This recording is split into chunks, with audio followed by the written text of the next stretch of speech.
Hello, everyone, and welcome to The Factory Must Grow, episode 20. Today we are joined by none other than Trupen. How you doing today, Trupen? Hello, I'm doing great, and thank you for having me. Yeah, very excited to have you. For those who don't know, Trupen is not a Wooba employee. Very important to clarify that. And he has No, done no, a I'm lot not. of. What's that? I'm not the employee. I'm not. Yeah, exactly. He's done a lot of really funny content for Factorio and recently did a video kind of covering some behind the scenes of the Factorio LAN party. So we'll talk some more about that. But we're going to start with another mod spotlight as usual. We'll discuss the recent Friday facts, which there have been 3 of since the last podcast. So that'll probably take up a decent amount of discussion. And then we'll talk with Trupen about some interesting things that he has some new takes on from his particular vantage point as a not employee. But first, I want to thank the show's patrons. This show is possible because of you guys, the patrons, the listeners. If you'd like to support the podcast, head over to patreon.com/Krydax, and you can subscribe at different tiers there. But let's move on to the mod spotlight. Today's mod spotlight is the Ruins mod. This one was made by Bilka, one of the Wooba devs, about 6 years ago. So it's an older mod, but it checks out. It adds ruins into the world, like destroyed fragments of bases and forts and little oases, some turrets and things that might attack you. But Trupen, you've played with this mod, so tell us a little bit about it.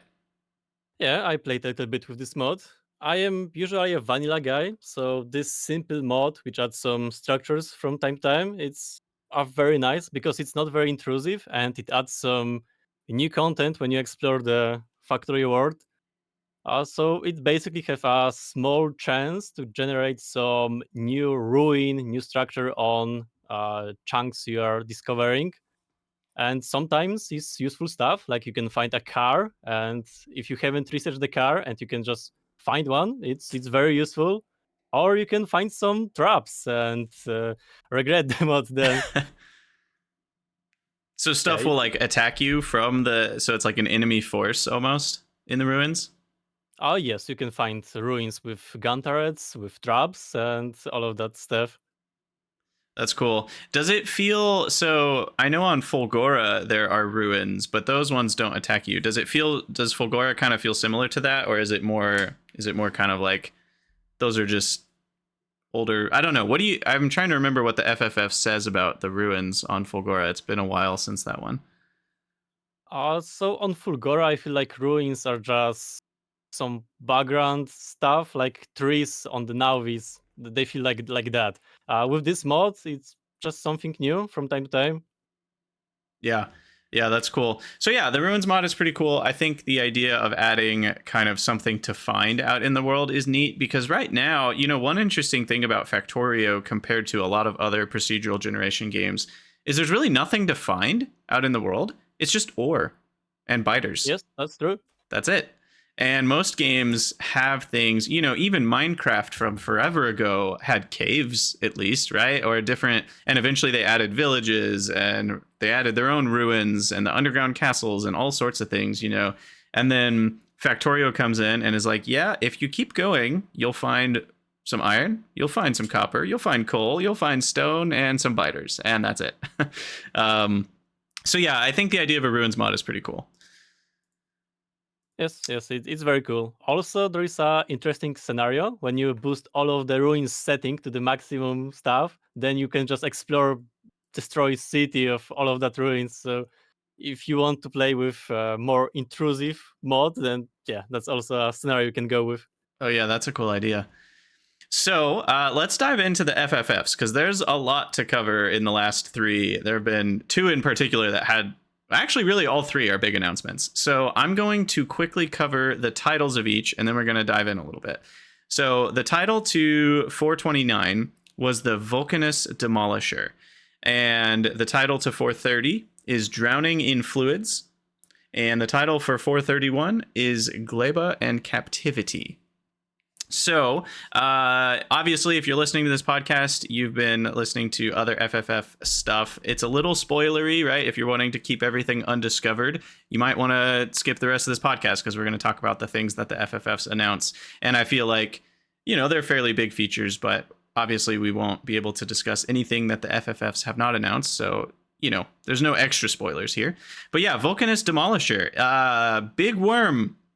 It is very tough to kill, and it has insane regen. So you should go watch the FFF on this one because they've got really cool GIFs and videos. But it is a really neat enemy. How do you kill it, Trupen? I don't know if it's covered in the FFF or not, so I don't know what can I talk about. But Oh. when I played with the worm, I just lived in peace with him. I haven't bothered him, he haven't bothered me, so that was my way to deal with the worm. There you go. Your way to deal with it is to not deal with it. Let tomorrow Trupen deal with the problem. Yes. So yeah, in the FFF, they show a video of it just demolishing the base, which is its name. It is called the Demolisher, and it really earns that name. It basically just flows through your base as if your base doesn't exist, and everything it touches just turns to dust and explosions. So they talk about in the FFF, the enemy has a ton of regen. So it's a different kind of enemy. We've talked about the pentapod enemies before on Gleba, and they talked about some of the biter changes and the nest changes, but the Demolisher is different because it has a ton of regen. So even if you have a lot of damage, eventually you'll kill other stuff, but you won't kill the Demolisher. You have to out DPS it. Like the damage you're dealing per second has to outdo its regen. So it's kind of a different form of fighting where you're trying to figure out, and they talked about this in the FFF, like, how do you deal a lot of damage at one time rather than just how do I make sure I deal enough damage eventually? So they talked about people getting creative in the LAN party with different ways to kill it. And I'm really excited to fight this enemy myself. The other big difference that we should talk about in the FFF is they're not enemies that are attracted by pollution. Instead, they're protecting territories. And that's why Trupen was saying he could live in peace with them, because if you don't go into their territory, they don't mess with you. And they show the territories on the map, so you can kind of just decide, oh, I want to go unlock this area. I'll go fight this one worm, and then I'll have that area as area that I can build my base in freely. So I like that they changed kind of the territory. They went to a territory system rather than a pollution system. How do you feel about that? I think it's something different. Great solution. Because having the same system on every single planet would be boring. So yeah, this is something new, and I really enjoy it. Yeah. So the other thing that is funny about the worms is like they do such a large amount of damage that I feel like they're going to be a little bit polarizing. I think some people are going to struggle because they kind of talked about this with the FFF, where like if people are going to struggle to deal with them, I think a lot of people are going to be frustrated with them because if you accidentally lure one back to your base, you're just going to lose your whole base and you're not going to be able to do anything about it. But I think they said in the FFF that like about half of people just ran away, and that was like maybe the best solution is just run from it, because you can outrun it, but it's really interesting. All right, well, during LAN party, what's that? during the LAN party, there was the situation when the worm just go through people's base because they was running from him, and the worm was chasing them, and it didn't end up well with the whole factory. Yeah, because they ran through the base and the worm was Yes. following. Yeah, so like it's cool that you can even figure out like, okay, let's make an area where we can lure the worm back to this area where it'll be the kill zone. I think it just has a lot of cool gameplay to it that I'm excited to get into. So the next FFF, because we got to keep rolling here, otherwise we'll be here all day, is 430, Drowning in Fluids. This is a big announcement because we've already covered the fluid rework in a previous FFF, where fluids now they don't flow from pipe to pipe, but rather a pipe system has kind of a fill amount, and as it fills up, it'll flow faster out of the system. And basically they said people were cheesing the system. It was too easy. They just had a global pipe network. So what they did is they made it so that you can only transfer fluids within a 250 by 250 box. And if you try to build pipes out of that box, so your whole system is bigger than that, then they'll stop flowing. So you need to pump fluids from one section to another now. And I actually think this is a really cool change. I think it makes it so that you now have to have thought to which direction your fluids are flowing. You know, like in general, are they flowing east or west? Because now you kind of have to pick. I guess you can set up a circuit system to make sure that both sections have enough, but you can't just have one global fluid network anymore. So I think that's pretty cool. What else did they do? They nerfed pumps so that they're a little slower. Mostly the difference is going to be felt with train wagons. Now they don't fill in like half a second, but they actually take like 10 seconds to fill or something, they said, if you're using multiple pumps. And then the other minor change is that the output and input flow rates are now proportional to the fullness of the pipe network. And that's a lot of words, but basically what it means is if your pipe network is more full, it'll output into things faster. If the pipe network is more empty, things will be able to input into the pipe network faster. Both of those things are proportional. So what that means really is that your pipe networks will find kind of an equilibrium in how full they are, depending on how many things are grabbing from it and how many things are inputting to it. So I don't know. How have you felt about the new fluid system overall? I'm curious on your thoughts. So my short answer to it is the new fluids feels worse in the small bases, but they are better for the huge mega bases. Okay. Because in the early game, I was sometimes confused why there is no fluid here, and then turns out the pipe was too long, and this is why the whole system was not working. So the system sometimes is actually more confusing than it used to be because the previous system was just intuitive. The fluid was flowing, so yeah, very easy to learn. But now it's different. Interesting. Yeah, I'm excited to try it out because I think it has some big differences from the old system, but at least with the new one, the nice thing is that you don't have to worry about building a lot of straight pipes rather than underground pipes because it'll flow at the same rate either way. Because that was something annoying about the old system was you felt like you had to use undergrounds to keep the flow rate up and stuff, but I don't know. We'll see. I have my reservations about the fluid system too. I kind of liked the flow of the old system, and I think I'm gonna miss that. But oh yeah, and someone on Twitch is mentioning. Thank you for reminding me. The water to steam ratio has been changed. So now every water makes 10 steam, and that's going to mean that bringing water to places where you're making nuclear reactors or whatnot will be more viable now because a barrel of water will essentially be able to hold the water for 10 times as much power. So that's pretty cool. All right, any other thoughts on the fluid systems? Yeah, when I was talking with developers during the LAN party, I was saying that I kind of don't like the new fluids in the early game, but at least the performance is better. So he mentioned that performance is actually worse with this system because before it was multi-threading and now it doesn't, but it's work in progress. Oh, interesting. That's funny. Yeah, I think a lot of things that people were saying when they first announced the fluid change was like, oh, now fluids will be better. Like your giant nuclear plants in the late game won't use as much UPS. I'm also curious how like the mega base fluids versus small base fluids, like maybe the mega bases work better than they used to, or is it just across the board the performance was worse? I don't know. I haven't done any research. This was Interesting. just the small talk I did. Yeah, that's funny. Okay, so finally, the third FFF that we have seen since the last podcast was Gleba and Captivity. This one's very exciting. So Trupen, I'll let you take the lead on this one because you have a lot to say about Gleba. So what did they announce in this FFF? Oh no, I haven't read it because I just have the practical experience with Gleba, so maybe you can take the lead. Okay.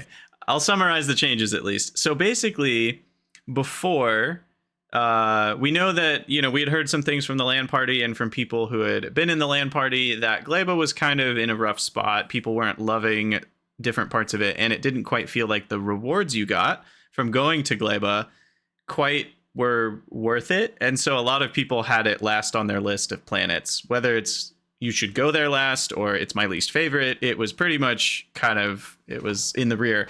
And so they decided to make some changes, and I think it's really interesting because one, I think it's interesting they're making changes this large to the game this late in the process. I think it actually shows a lot of maturity in the team because I think it means that they're saying, hey, this is something that if we didn't change it, it would actually cause a worse gameplay experience for players.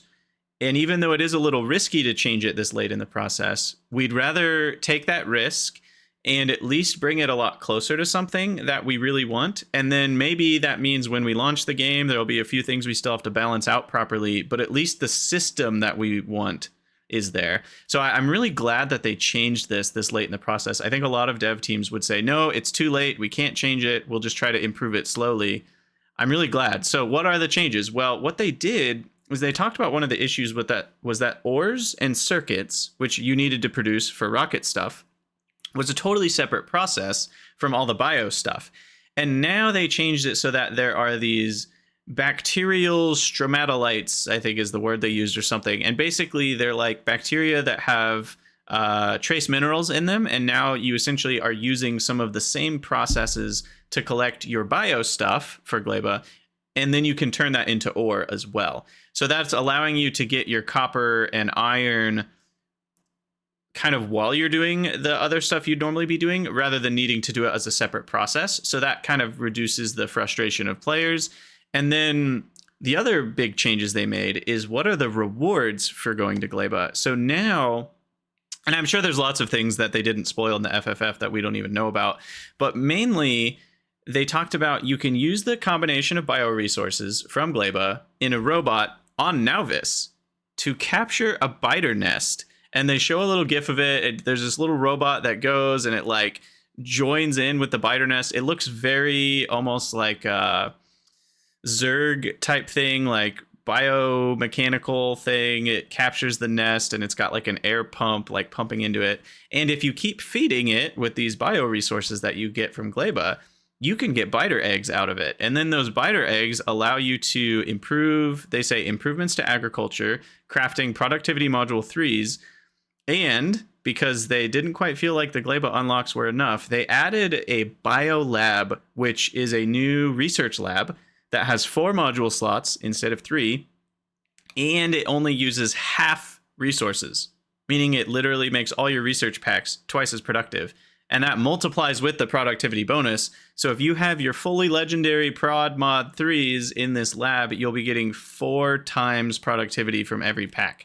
That's a pretty huge deal. So now Gleba is very much competitive in terms of its rewards. And if you're like, oh, I could go to Gleba first, get this crazy good research lab, and then I won't have to make as many packs for the rest of the game. It'll allow me to reduce my infrastructure. I just feel like now it's so much more of an interesting choice. So really cool FFF. And again, check out the art in the FFF. There's all sorts of cool things. But that's kind of the summary of the logistical pieces. Trupen, thoughts?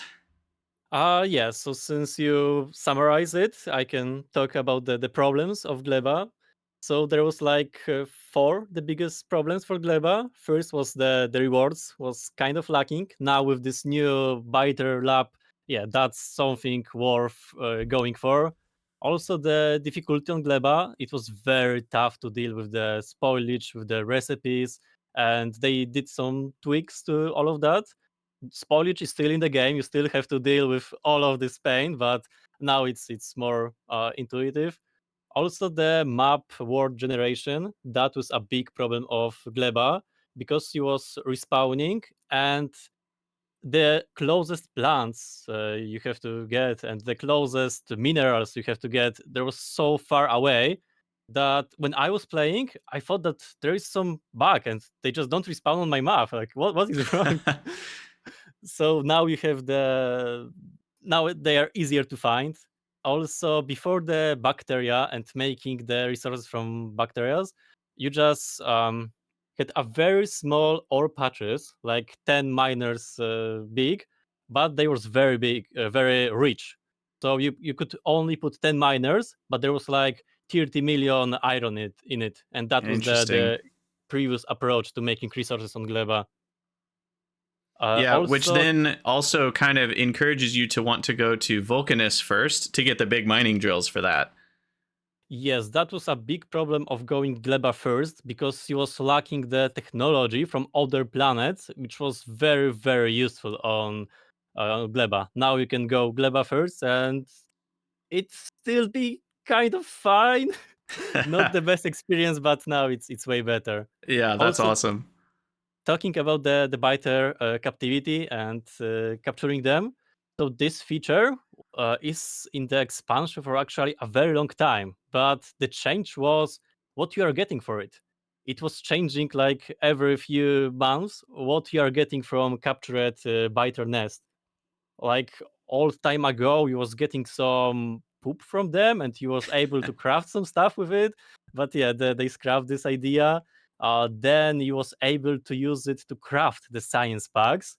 But yeah, they also changed that idea, and now you can use the biter nest to make biter eggs and to make the biter labs. So yeah, it went a lot of different iteration. Yeah, that's super cool. Another thing I wanted to note for those who are wondering at home, like, wait, I like to play on biters off. Like, I don't do biters in Factorio.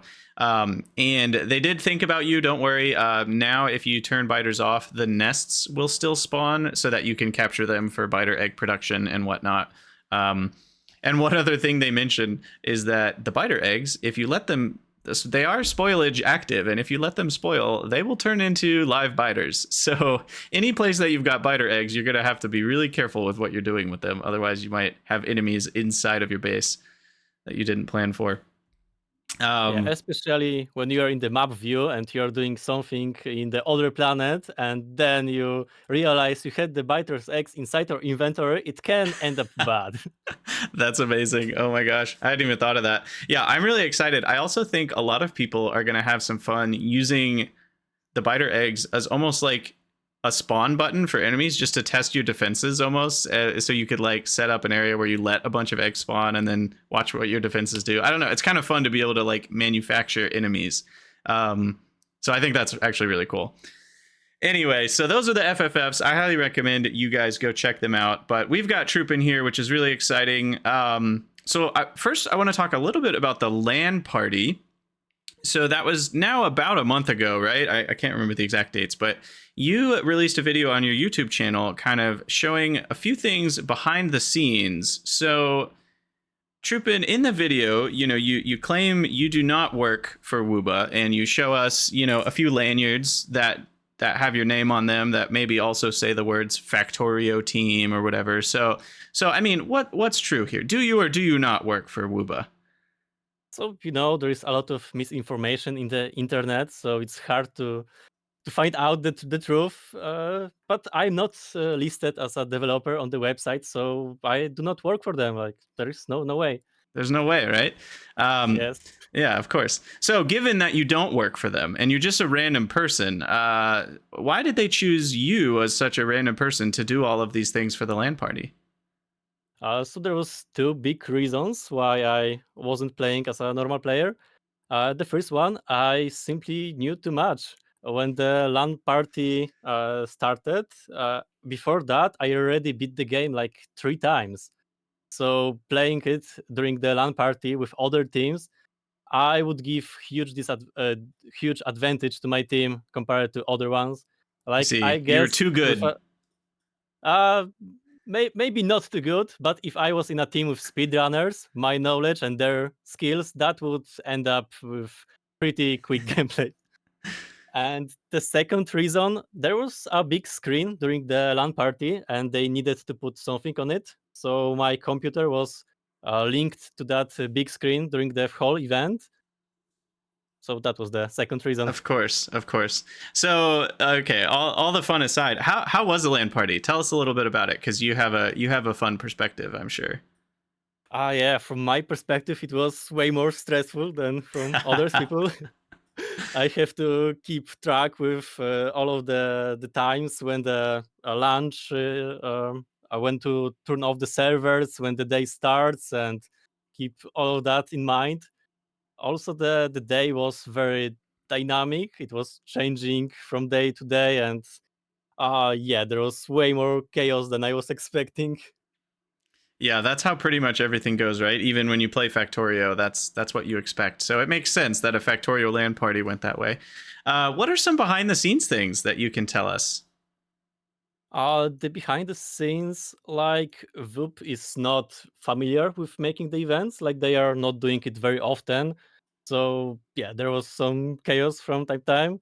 Like for example, there was the not enough food. Like the portions was too small. So then you have to on the fly fix the problem. How to feed people more? How to make them happy? Because playing Factorio takes a lot of calories from your brain, and you Uh-huh. yeah need a lot of food. So for example, yeah, you have to fix it on the fly during the event. Yeah, that's hard. Man, I wonder, yeah, gosh, it's so hard to plan for how much people eat. Cause like the other hard part is like everybody eats a different amount. So even if you plan for 100 people or whatever, it doesn't mean you're going to have enough food. I don't know. That's hard. Yeah, and some people are vegans, some prefer meat, some Mm-hmm. go out and eat somewhere else, and then come back to the event. So it's very hard to plan stuff like that. That also, when we was installing the Factorios on computers, we use the pen drives, and after the installing all of the Factorio, we realized that there was something wrong with the pen drive. We bought 10 pen drives, and 5 of them was kind of corrupted, Oh no. and the computers that was installed Factorio from those pen drives had some problems, and fixing that was taking some time from us. Oh, that's pain. Jeez. Oh man. So, what was one of your favorite parts of the LAN party? Meeting with all of the people from the community. Like you can talk with anybody and they know what you are talking about. Yeah, Like yeah, a any bunch of question about Factorio and they can share their opinion with you. So that was great to just meet the people. yeah, that's cool.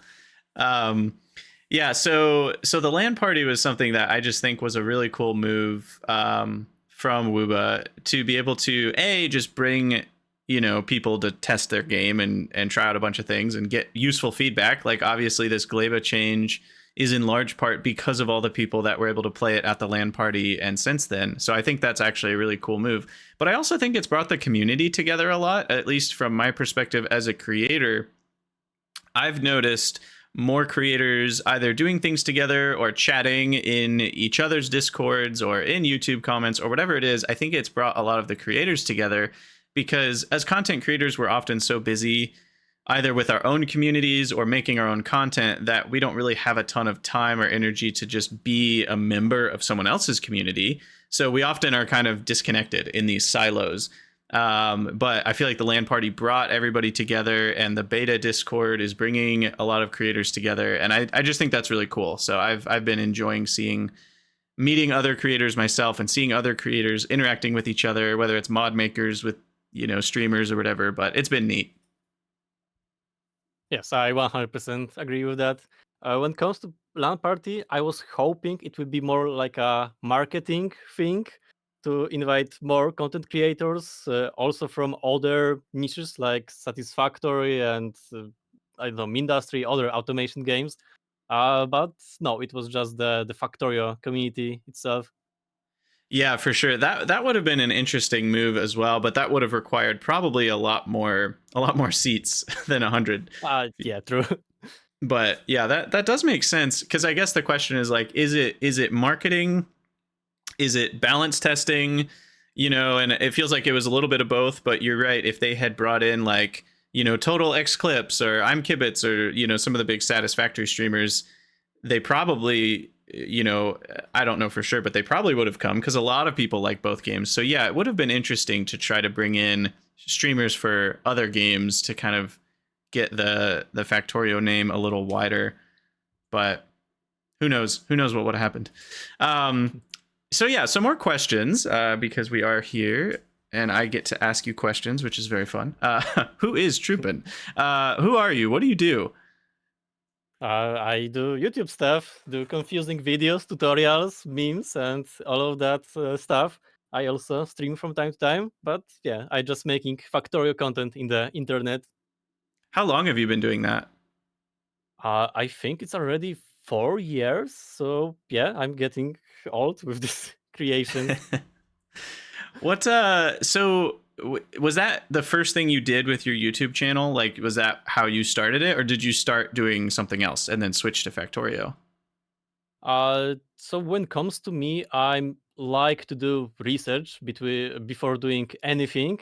So before starting YouTube, I just did a lot of research. What should I do? What game? How should I edit? What makes good videos and all of that. So when I started YouTube channel, it was Factorio. From the very beginning, it was designed for success. At least that was Interesting. my plan. So you actually decided to become a content creator, and then you actually picked your game as part of that process? Yes, I study computer science. I mean, I finished and got my engineering degree like half a year ago, and now I'm still a student. I'm just going for next degree. But yeah, I am related to programming, and when I considering what job I want to get, the idea of being a programmer for the next 40 years, it was, yeah, I like coding, but it might be a little bit too much. So I Mm-hmm. was just thinking, what other job can I get? Being a YouTuber seems interesting, so I just decided to be a YouTuber. That's awesome. So yeah, because I feel like that's actually pretty different than what most people's journeys look like to become a content creator. A lot of people are like, "Oh, I just started it because it's a hobby," or "I started it because I was playing games and I wanted to share that." And it's interesting that like you actually did the thing where you're like, "I want to be a YouTuber. What game should I play?" And then you actually did it and you succeeded in that, which is really cool. Why Factorio in particular? Like, why was that the game you settled on? Yeah, so like I said before, I was doing a lot of research how to make a successful YouTube channel, what to do with all of that stuff. And making a YouTube channel in a niche is like a requirement to doing good on YouTube. And since I like playing games, I just went with games. Out of When I was choosing the game to play on my channel, I wanted a game that I have a lot of hours in it. So when I looked at my library of games, it might be Minecraft, League of Legends, Factorio, or Path of Exile. Out of these games, I have the most experience with Minecraft and League of Legends. And Factorio, I actually had the least amount of the experience. But when I dig deeper into all of those games, I found some problems. For example, in Path of Exile, in this game, you are getting a new season every 3 months. Uh So huh. if I make a video, this video makes no sense the next season. So I would Interesting. need to grind a lot of videos during the season because the next season all of the previous videos are gone. So this is why I didn't want to choose Path of Exile. So there are 3 games left: Minecraft, League of Legends, and Factorio. And at this stage, I looked at the community.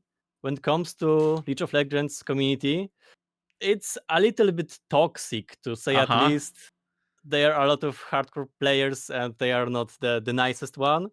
In Minecraft, I think the average age for Minecraft player is a little bit too little for my Uh huh. choice.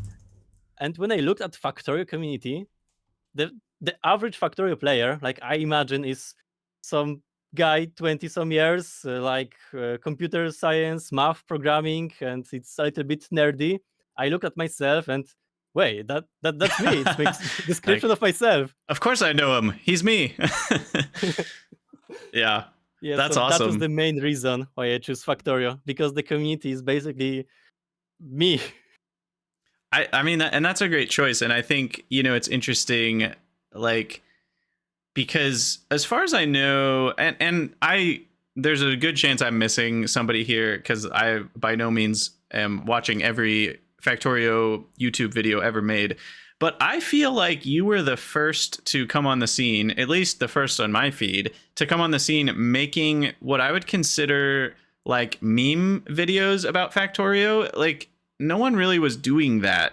I feel like most people who were making Factorio videos were making either, okay, I'll make a really careful guide, or I'll make a let's play, or I'll do, a giant challenge like Death World Extreme 600%, and then I'll make a video about that.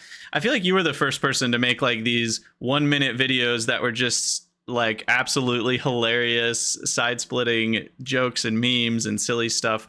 So what kind of drove you to make that humorous style of video rather than the, I don't know, I'll say more boring type videos? I just make videos I would like to watch. Like, if you want to learn something in anything, you can just go to university and spend few years learning about it during boring classes, or you can just watch some interesting videos. So I wanted to do the same with Factorio. Instead of making some few hours long video about trains, I just like to make some quick one, make some jokes, and make people laugh and learn in the meantime. Yeah, and that's the other thing that I love about your videos is even though they are kind of these meme or, quote unquote shit post type videos sometimes, they also have actual information in them. Like your tips and tricks videos are both funny, but like they're actual tips too. And so I do think you do a really great job of making these like informative and hilarious at the same time. Do you feel like you're a funny person? Oh, that's a hard question. The question I don't know how to define what is fun and what's not funny because it depends on people. Like everybody has a different humor. So I don't know if I can consider myself funny. Like when I make videos, I spend a lot of time behind the scenes editing, writing, and doing all of that stuff. So yeah, after you spend 10 hours coming up with some jokes, they has to be funny. But when I just talk like that, yeah, I cannot just come with joke on the fly. So it depends what is the definition of funny for different people. Yeah, because I think what's interesting is like, because you present in the YouTube videos, right, as basically a total comedian. But what's interesting is like comedians are all comedians funny people, and some comedians are like, oh, I'm not funny at all. Like I just write these jokes, and that's the only reason I'm funny. And other comedians are kind of more just portraying their normal personality live. And so like I think you're hilarious, right?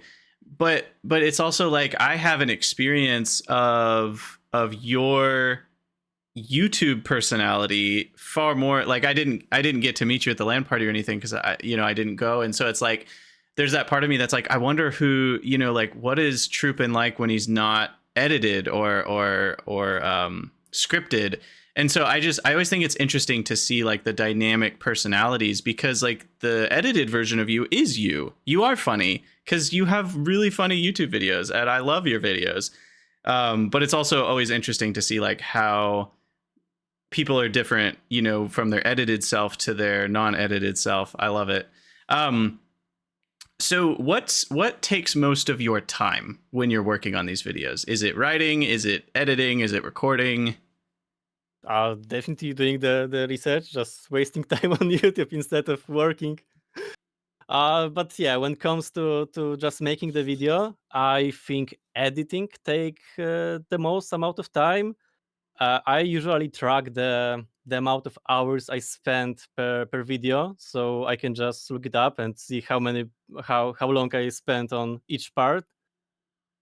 Usually, to make a video, 1 minute of video takes me between 2 hours and 4 hours of work, and it's like yeah, let's say 25% is collecting footage, recording, 25% is editing, or maybe even 35% is editing. There is also making a voiceover, which for me is a big problem. Like 1 minute of voiceover in a video takes me up to 20 minutes to record. Like I sometimes re-record the one sentence multiple times just to make sure that people can understand me, and yeah, it's good enough for a video. So this also takes a lot of time for me.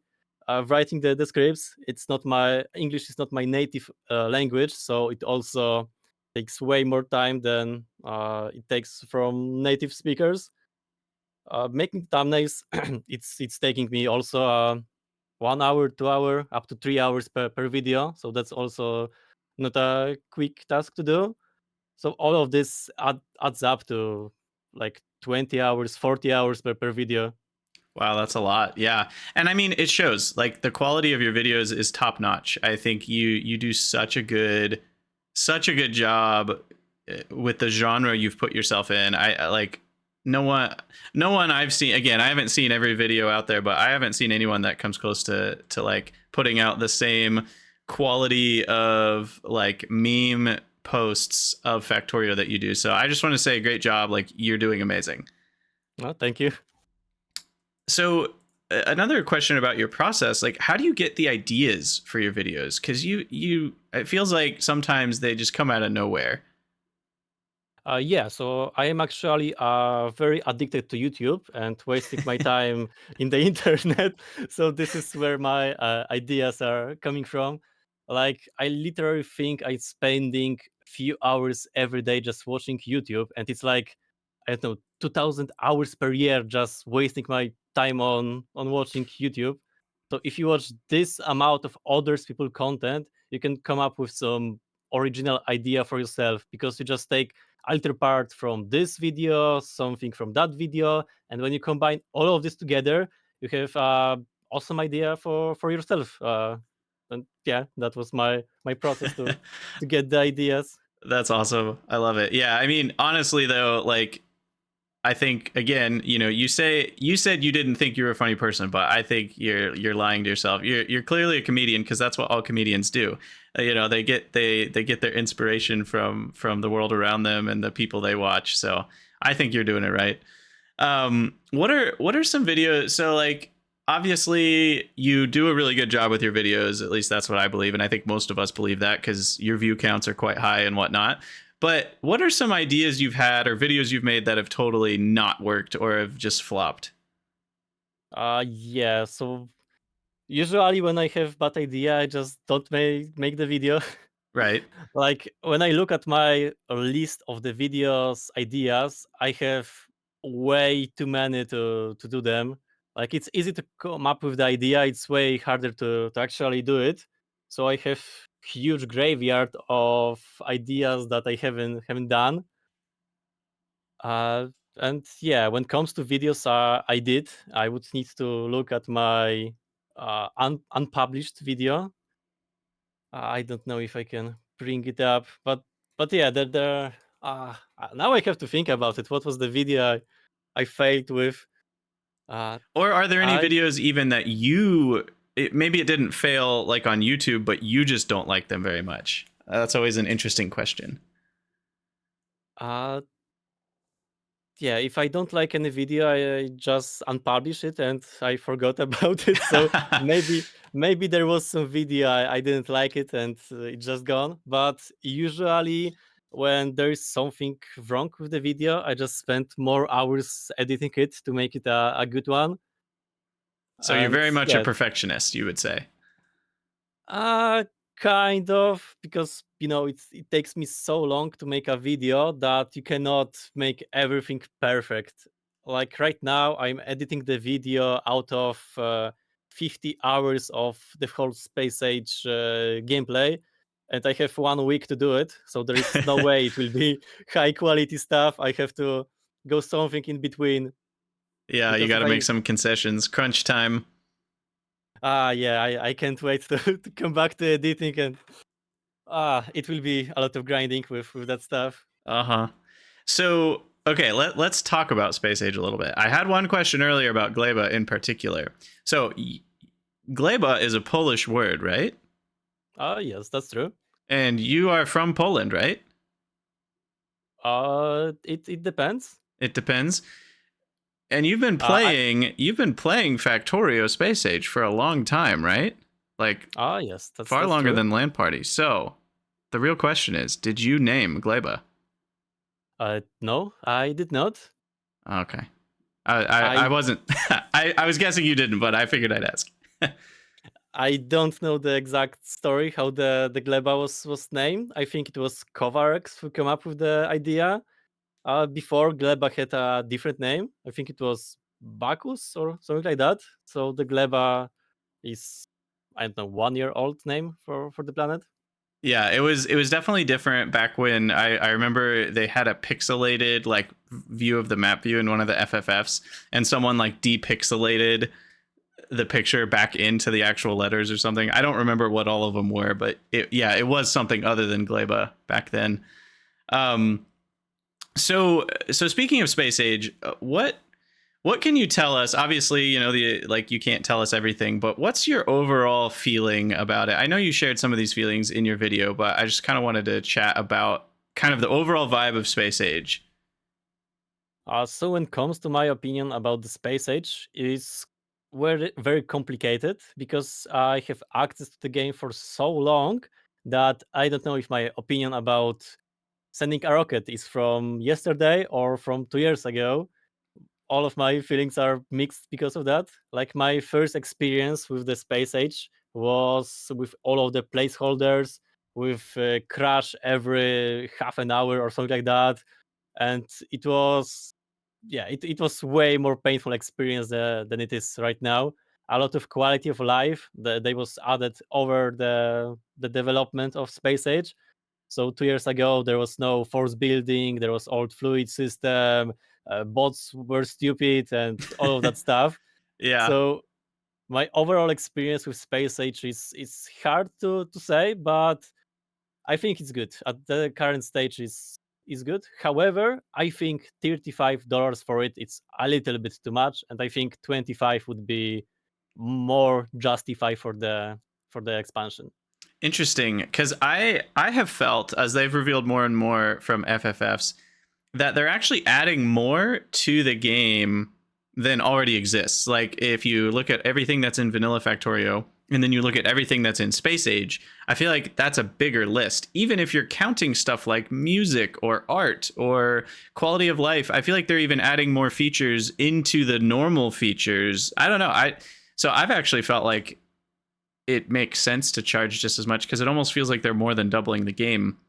So that's an interesting thought. But it is steep. It is steep to charge for a DLC the same amount as a base game. I do agree that that's not necessarily standard. Yeah, that's a high point, and I think it will get more justify over the time when there will be more mods to the expansion, when they add new stuff, polish the current one, and yeah, I think it will get to this price mark at some point with the quality. Yeah. Yeah, that's interesting. So with you've been playing the game for a long time. What are your plans? So for the viewers and listeners who don't know, the media embargo on Factorio Space Age ends on October 14th, which, as of recording this, is only in 8 days, which means that streamers who have access, which is a lot of streamers at this point, and content creators who have had access can release their videos on YouTube, can start making videos. So what's your plan kind of for when Space Age hits on the 14th? So I think I already dug my own grave when it comes to Gleba, and there is no other way than going to Gleba. So are So you I going to made do the starting on Gleba? Yes, I made a custom mod where you start on Gleba. I was tweaking some recipes to make it possible, and I think 24 hours with Gleba will be my take. Oh boy, that's going to be amazing. So, how are you going to stay awake for 24 hours? Asking the real questions. It's the future Trupen problem, not right now. Tomorrow, Trupen can deal with that. Eh? Find some energy drinks. Because I myself am doing two 12-hour streams. I call that a 24-hour stream for old men because I'm like I'm not gonna do that to my body. So I'm gonna stream 12 hours and then I'll go sleep and then I'll come back and do it again. Um, but starting on Gleba, yeah, it's gonna be interesting to how does that even work? Because there's so many. I guess they have iron and copper, but there's no coal, right? There is coal in the yeah. You can unlock the coal making process late with the research. So in the Okay, beginning, you just have to deal without military science packs and I see. yeah. Interesting. Well, that'll be fun to watch, I'm sure, because that's certainly not the standard space age playthrough that you'll be doing. Yeah, like when it comes to space age, for me it's kind of annoying and bad choice to log the space age behind the whole novice. Like you have to play the whole factory of vanilla before you get access to the DLC. And when I was talking with the developers, I was always telling them you have to put something in the early game. Make it more interesting for people. There is so many people that haven't launched their first rocket. You just have to add more content from the space age in the novice. But yeah, there is none. Yeah, there's not much. I mean, there is all the quality of life changes. Like the trains are different. We can do things with blueprints that we couldn't do before. We can force build, but yeah, there's no just like actual new content that we get before the rocket. The rockets are cheaper though, so that helps. Yes, they are way more cheaper. But the content in the early game, it's not from the DLC. It's from the vanilla Factoria. Right. So that was the problem for me. I do think it will help a lot of people be motivated to get to a rocket because most of the game is now behind launching a rocket, whereas before the motivation to launch a rocket wasn't necessarily there because it didn't really unlock much other than like some infinite technologies.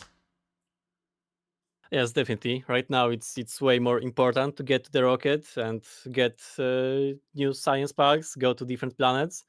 Especially when you look at the rewards you are getting from other planets. It's worth to bring new technology to Nauvis and bring them to new planets. So yeah, now you are way more motivated.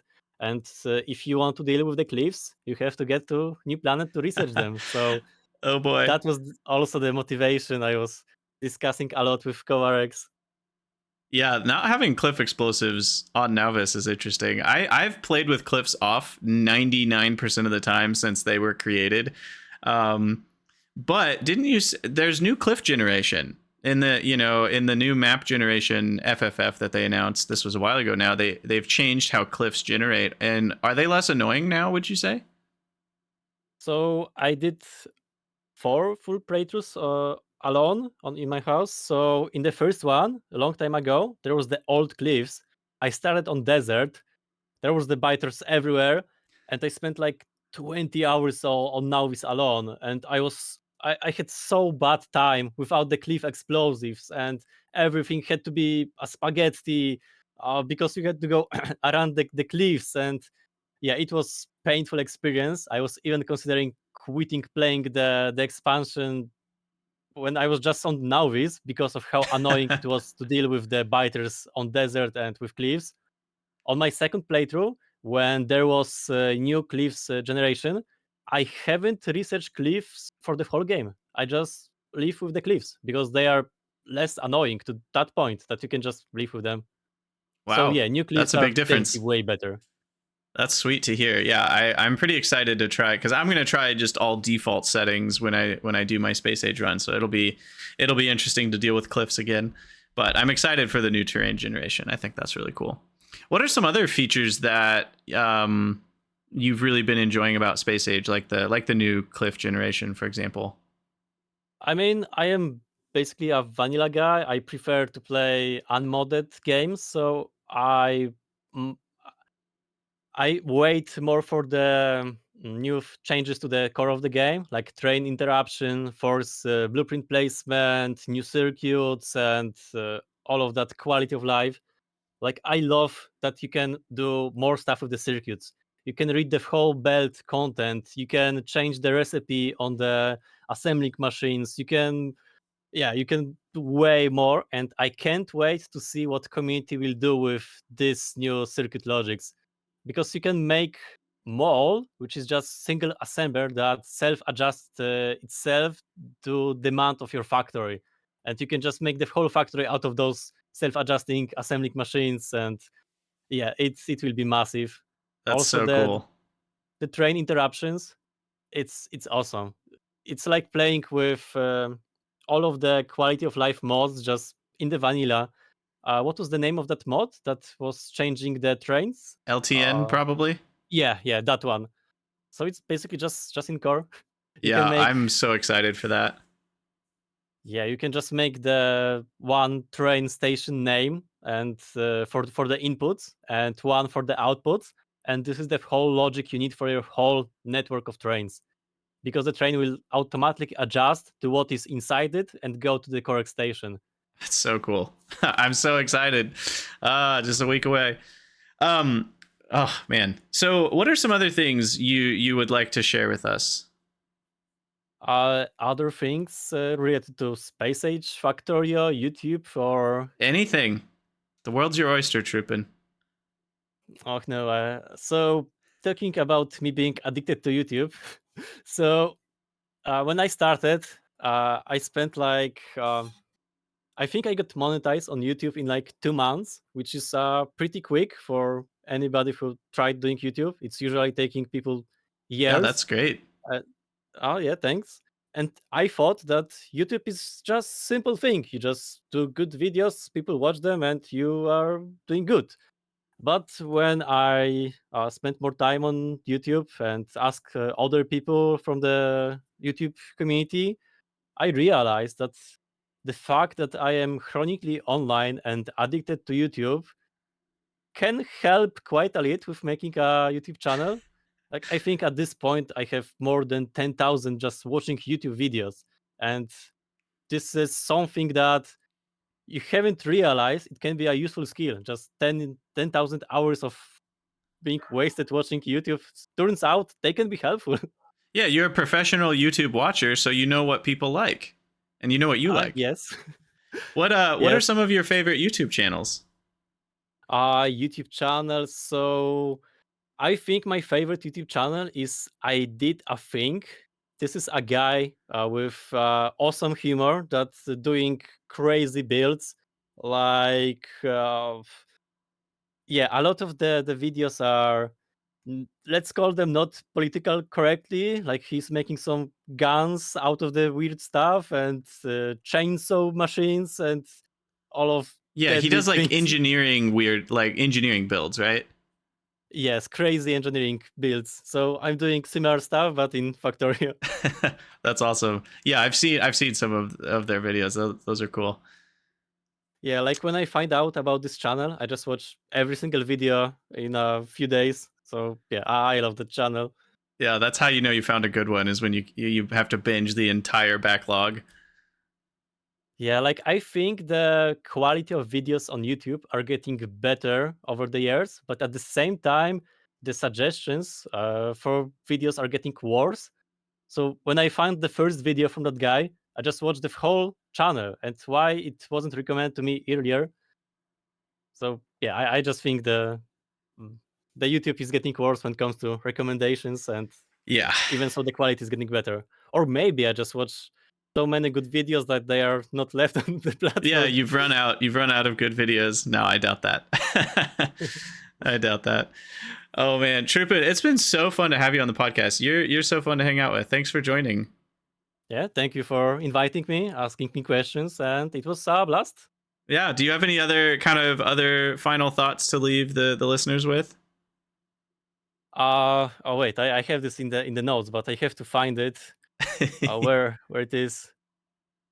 Uh, Yeah, so I cannot find this note, but the thing is, it's a little bit motivation thing that right now is so easy to get good at something. You can just watch a YouTube video about anything, about drawing stuff, about sculpture, about anything, literally anything.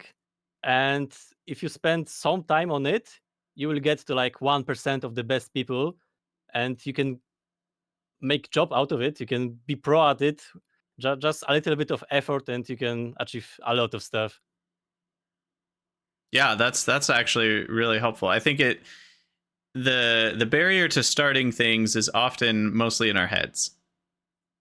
Yes, currently you can do whatever you like, and you can be pro in it in no time. Just a little bit of effort, and yeah. And 10,000 hours of YouTube.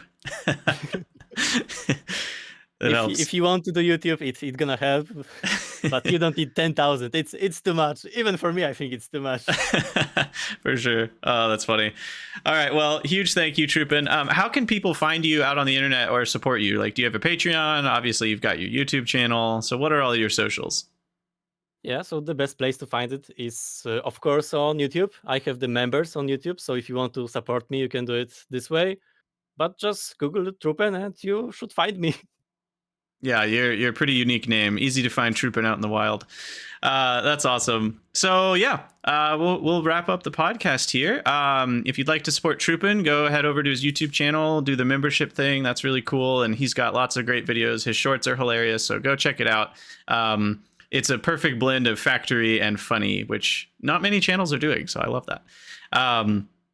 But yeah, as far as the podcast, we will continue casting on the first and third Sunday as usual. So in 2 weeks, we will have Exterminator as our guest, which is really exciting. He's another Factorio content creator, and we'll be celebrating the launch of Factorio because we will be doing the podcast literally the day before Factorio Space Age drops. So that'll be a fun podcast. So make sure to join us again in 2 weeks. And as usual, it'll release to all the podcasting services on the following day. As usual, if you have any questions, ideas for topics, or guests, head over to the Krydania Discord and let me know there. I'll put a link in the description. Thank you all for listening, and we'll see you in a couple weeks. Always remember, the factory must grow.